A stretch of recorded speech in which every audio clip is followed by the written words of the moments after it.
साधुवाद देना चाहता हूं डोटासरा जी को कि इन्होंने पूरी कांग्रेस पार्टी के तमाम नेताओं को, कार्यकर्ताओं को आह्वान किया कि देश में भाजपा के शासन में जो संविधान की, नैतिकता की धज्जियां उड़ रही हैं, उसके खिलाफ हम जनता की आवाज बनकर आज विरोध प्रदर्शन करें। महामहिम गवर्नर साहब के घेराव का, पदयात्रा का, सत्याग्रह का, जो भी हम लोगों ने आज कार्यक्रम किया है, मैं सबसे पहले आप सबको बहुत धन्यवाद देना चाहता हूं। और सभी के भाषण आपने सुने और मुझे लगता है कि आज प्रताप सिंह जी लंबा बहुत बोले भाषण, अच्छा भाषण दिया, लेकिन आप सबकी सहमति से गहलोत साहब बैठे हैं, आपके मंत्री रहे प्रताप सिंह जी, पूर्व जिलाध्यक्ष रहे, तो मुझे लगता है हम सब लोग एक सर्वसम्मति से इस बात को मानते हैं कि आज प्रताप सिंह खाचरियावास जी जूते पहन के आए हैं, तो जो पुलिस के सामने प्रदर्शन करना है, हम सबकी तरफ से प्रताप सिंह जी को नामित करते हैं कि आगे जाएं और मजबूती से हमारी बात को रख दें। जिलाध्यक्ष रहे हैं, उन्होंने पूरी कहानी बताई, जब मैं अध्यक्ष था कैसे पुलिस आई, कैसे लाठी चली, मेरे पास जूते थे तो मैं चला गया, इन पे सैंडल थे, नहीं जा पाए। क्या है, मैं प्रताप सिंह चक्कर क्या है, इस समय का घेरा पूरा घूमता है, तो फिर वही मौका आ गया, वही धरने का समय आ गया, वही राजस्थान पुलिस है, तो बहुत बड़ी बात नहीं है। और हम सबका इसमें, सबकी सहमति है, कोई इसमें आगे पीछे नहीं है। हाँ, अध्यक्ष जी ने बोल दिया, प्रताप सिंह जी और गहलोत साहब मुस्कुरा रहे हैं, आप उनके मंत्री रहे हो, उनकी भी अनुमति है, सबकी इसमें सहमति है, मेरे भी आप जिलाध्यक्ष रहे हो, तो हम सब सहमत हैं इस बात से। लेकिन साथियों, आज जो देश की संसद में हो रहा है, 4 जून 2024 को जो लोकसभा के परिणाम आए, जिस प्रकार की आक्रामक रणनीति को अंजाम भाजपा की सरकार दे रही है, और पूर्व वक्ताओं ने इस बारे में बताया आपको कि कैसे व्यक्ति विशेष के हाथों में पूरे देश की अर्थव्यवस्था को देने का जो काम किया जा चुका है, अधिकांश किया जा चुका है।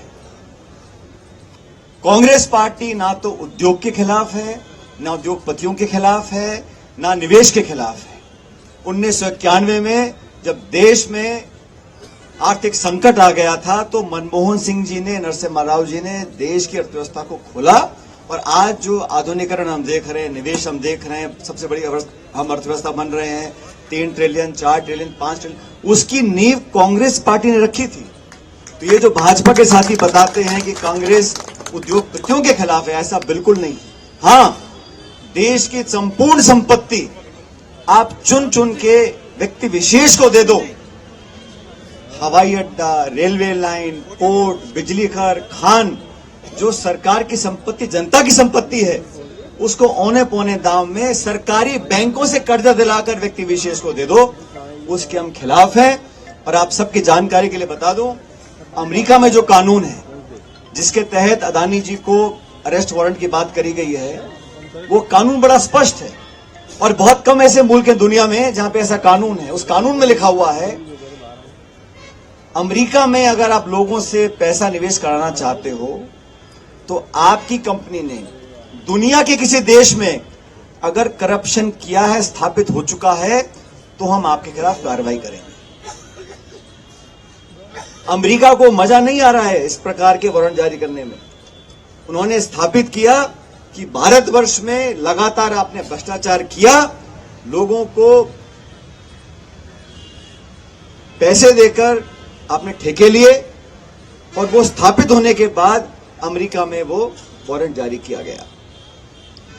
अब भारतवर्ष में राहुल गांधी जी ने लंबे समय से इस बात को उठा रखा है कि जो लोग इस देश की संपत्ति को हड़पना चाहते हैं, लाखों करोड़ का ऋण माफ उनका करते हो, तो आप इसको अपने बगल में बिठाकर प्रधानमंत्री जी उनको दोषमुक्त करना चाहते हैं।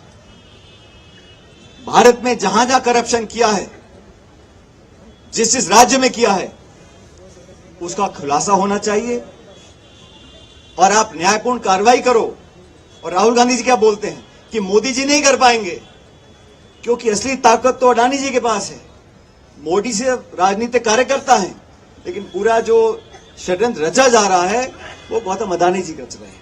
और आज हमारी पार्टी का जो धरना है वो इसके खिलाफ है कि जहां जहां गौतम अडानी जी के मार्फत भ्रष्टाचार किया गया है, लाखों करोड़ का घोटाला किया गया है, देश में सत्ता का एकीकरण और उद्योग का एकीकरण, उसके खिलाफ कांग्रेस पार्टी है और उसके खिलाफ हम आज आवाज उठा रहे हैं। मणिपुर के बारे में कुछ साथियों ने बोला, किससे छिपा हुआ है कि मणिपुर में लगातार आग लगी हुई है, एक युद्ध वाली स्थिति बनी हुई है, शोषण हो रहा है, महिलाओं के साथ अत्याचार हो रहा है और लगातार वहां पर गोलियां चल रही हैं। लेकिन दुर्भाग्यवश मणिपुर राज्य में सिर्फ 2 लोकसभा की सीटें हैं, इसीलिए भाजपा के केंद्र की सरकार वहां झांक कर देखना बनी चाहती है। ये नैतिकता बनती है प्रधानमंत्री जी की कि वहां पर जाएं, उनके जो जख्म है उन पर मरहम लगाएं, शांति की बात करें, शांति की अपील करें। और वहां पर जैसा जूली जी कह रहे थे, वहां पर भी डबल इंजन सरकार है, तो वहां का जिम्मेदार कौन है? वो चाहते हैं आग सुलगती रहे और आप वहां जाके देखे नहीं। तो हम सब लोग भारत के समान नागरिक हैं, हम किसी राज्य में रहें, हमारे बराबर के अधिकार हैं। हमारे भाई बहनों के साथ अगर अत्याचार, शोषण, दुष्कर्म मणिपुर में हो रहा है तो हमारा दायित्व बनता है कि हम खड़े होकर आवाज उठाएं और बोले केंद्र सरकार को कि वहां पे आप पहल करो, शांति की स्थापना करो, हम उसको सराहना करेंगे। लेकिन सिर्फ और सिर्फ राजनीति करने के लिए राहुल गांधी जी को कोसना, गांधी परिवार को कोसना, कांग्रेस को कोसना, नेहरू जी को कोसना, कांग्रेस की सरकारों को कोसना, कोसते कोसते उनको आदत पड़ गई और अब अंबेडकर जी को भी कोस दिया। भारत की संसद के अंदर आप भारत रत्न अंबेडकर जी की इस प्रकार अवमानना करें, उनकी बेइज्जती करें, मैं समझता हूं ये किसी भी सरकार को ये अधिकार नहीं है। उन्हें माफी मांगनी चाहिए। पूरे देश से भारतीय जनता पार्टी को माफी मांगनी पड़ेगी कि आपने अंबेडकर जी का जो सरेआम ये बंद कमरे में नहीं कहा, सदन के पटल पर कहा है। और अगर गृह मंत्री जी के वक्तव्य से पूरी भाजपा सहमत है तो हमें कोई चिंता नहीं है। लेकिन भारतीय जनता पार्टी में अगर एक भी ऐसा नेता है जिसे लगता है कि अंबेडकर जी ने भारत के संविधान को लिखा था, उनकी बेइज्जती, उनकी अवमानना नहीं होनी चाहिए थी, तो पूरी भाजपा को माफी मांगनी चाहिए इस प्रकार अंबेडकर साहब की जो बेइज्जती उन्होंने करी है। दोस्तों, ये जो सरकार बनी है 2-2 बैसाखियों पे चल रही है और आप लोग जानते हो इस केंद्र के बजट में दोनों राज्यों को, तमिलनाडु को और बिहार को लाखों करोड़ रुपए दिए हैं। हमारा कोई झगड़ा वहां के नागरिकों के साथ नहीं है, बिहार के लोगों के साथ या तमिलनाडु या आंध्र प्रदेश के लोगों के साथ। आंध्र और बिहार को आपने सिर्फ इसलिए लाखों करोड़ रुपए दिए क्योंकि उन सांसदों की आपको जरूरत है। राजस्थान में यहां लगातार बीजेपी जीतती रही, इस बार पटकनी खा गए और 11 सीटें बीजेपी हारी है। उसी की खुन्नस निकालने के लिए इन्होंने राजस्थान को कुछ नहीं दिया। कल प्रधानमंत्री जी यहां पर आए, बड़ी बड़ी बातें बोली, लेकिन राष्ट्रीय परियोजना इसको घोषित नहीं किया। और ये बात सच है, इस परियोजना के प्रति जो कुछ भी काम किया है, घोषणा किसी ने करी हो, लेकिन काम कांग्रेस की सरकार ने किया है। ये बात इतिहास में लिखी हुई है, इसको कोई बदल नहीं सकता। मैं तो आप सब लोगों से आग्रह करूंगा, भाजपा की सरकार को 1 साल हो गया है राजस्थान में, और 1 सालों में लगातार सत्ता में खिंचाव रहा, इतने सारे सत्ता के केंद्र बन गए, किसी को मालूम नहीं सरकार कौन चला रहा है, दिल्ली से चल रही है, जयपुर से चल रही है। इसलिए मैं तो आपको आह्वान करूंगा, हम एकजुटता से रहें। और अंत में अभी आप भी बोले थे प्रताप सिंह जी कि सभी नेता आ गए, सभी नेता आ गए। अरे छोड़ो, ये भाजपा के लोग प्रचार करते हैं अखबार से और मोबाइल पे, पूरी कांग्रेस पार्टी एकजुट है, एकजुट रहेगी और 4 साल के बाद सरकार कांग्रेस की बनेगी। ये फालतू की बात है। ये जितने लोग यहाँ बैठे हैं, हम लोग छोटा बड़ा महिला पुरुष, हम सब पूरे परिवार के सदस्य हैं और हम लोगों को अपने परिवार के मान सम्मान की सुरक्षा रखनी है। राहुल गांधी जी के आदेश के अनुसार हम राजस्थान की सरकार को चैन से बैठने नहीं देंगे और 4 साल के बाद दोबारा कांग्रेस का शासन बनेगा। ये जिम्मेदारी हम सब लोगों की है, कोई बड़ा छोटा नहीं है। आज किसी पे पद है, किसी पे नहीं है, लेकिन हम सब इस कांग्रेस परिवार के सदस्य हैं। साथ में जिए हैं, साथ में लड़ेंगे और साथ में कांग्रेस का राज दोबारा लेकर आएंगे। लेकिन जरूरत पड़ेगी तो हम सबको सामने आके लड़ना पड़ेगा।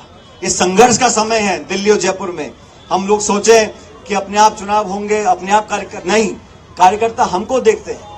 अपने आचरण से, अपने वक्तव्य से, अपने व्यवहार से अगर हम लोग जनता का मन नहीं जीत पाएंगे तो जनता साथ नहीं जुड़ेगी। लेकिन मुझे पूरा विश्वास है, जूली जी बैठे हैं, डोटासरा जी बैठे हैं, हम सब मिलकर एक साथ संघर्ष करेंगे, आवाज को उठाएंगे। जिन मुद्दों पर जनता चाहती है हमारी आवाज सुनना, आवाज को सुनाकर इस गूंगी सरकार को जगाने का काम करेंगे। और ये बहुमत तो लेकर आ गए पिछले चुनाव में, लेकिन कांग्रेस हर गांव, हर ढाणी, हर गली में आज भी जिंदा है, मजबूत है। और आने वाले 48 महीनों के बाद दोबारा राज कांग्रेस पार्टी का बनेगा। मैं आपको आश्वासन देता हूं और एक बार पुनः धन्यवाद देता हूं। आप सब लोग यहां पर आए, हमारी बात को सुना, बहुत बहुत शुक्रिया।